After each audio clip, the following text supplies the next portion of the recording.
Didier, est-ce que vous pouvez nous en dire un petit peu plus sur les actions que vous avez menées en fait au sein un petit peu du réseau CPCCAF, s'il vous plaît?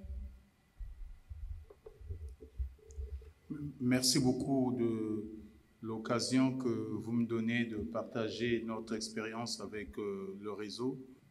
Quand on arrive à la Chambre, si vous n'avez pas un modèle où aller faire une immersion, vous ne pouvez pas vite évoluer. Et donc, la conférence, pour nous, a permis de comprendre ce que c'est qu'une chambre de commerce. Dans le cas du réseau, nous avons fait énormément de projets. Mais l'un des projets que je retiens, c'est la création de notre CEFA de mécanique automobile. Je vous avoue, quand je suis revenu, je me suis pris ailleurs. Je suis plus dans le même pays, c'est pas possible. Les choses ont terriblement changé. Et je tiens donc à féliciter, à travers le président de Cécile Benin, les autorités, le gouvernement de ce pays, pour tout ce que vous avez fait. Plus particulièrement, pour revenir à Cécile Benin, vous savez qu'il y a eu la réforme de leur statut. Et hier, nous étions à la présidence et on nous a fait comprendre que c'était volontaire. On a voulu séparer tout ce qui est privé de tout ce qui est gouvernement. On leur a donné la possibilité d'être de véritables ponts entre le service public et le service privé. Donc aujourd'hui, la Chambre est autonome et assure véritablement son rôle d'intermédiaire. L'impact que ces 3 ou 4 jours ont sur l'économie béninoise, c'est énorme.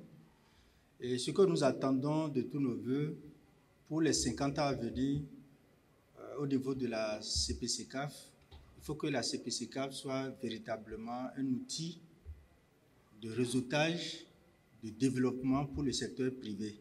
Et ce que nous, les présidents de la Chambre de commerce, nous devons faire, c'est de travailler véritablement pour le secteur privé de nos pays. Et depuis l'année passée, la Chambre de commerce et d'industrie du Bénin a déjà décidé de faire venir des partenaires dans divers domaines au Bénin pour pouvoir échanger avec les opérateurs économiques béninois et aussi faire des affaires avec eux. La CPCCAF célèbre ses 50 ans. On va dire qu'à l'instar de la vision des présidents qui ont pensé à mettre en place tout cet écosystème économique, on ne peut, 50 ans après, ne pas impliquer les femmes. Alors, il y a un réseau qui est mis en place depuis 2021, un réseau qui vise à la valorisation de l'entrepreneuriat féminin, un réseau qui va parler de l'économie au féminin, pas que le 8 mars, bien entendu. Et c'est un réseau qui se construit et qui est structuré. Nous avons 32 pays membres avec 32 ambassadrices qui se doivent de présenter des femmes entrepreneurs. Nous allons parler d'entrepreneuriat féminin qui ne puisse se faire sans le couple, financement, aussi formation continue, formation professionnelle.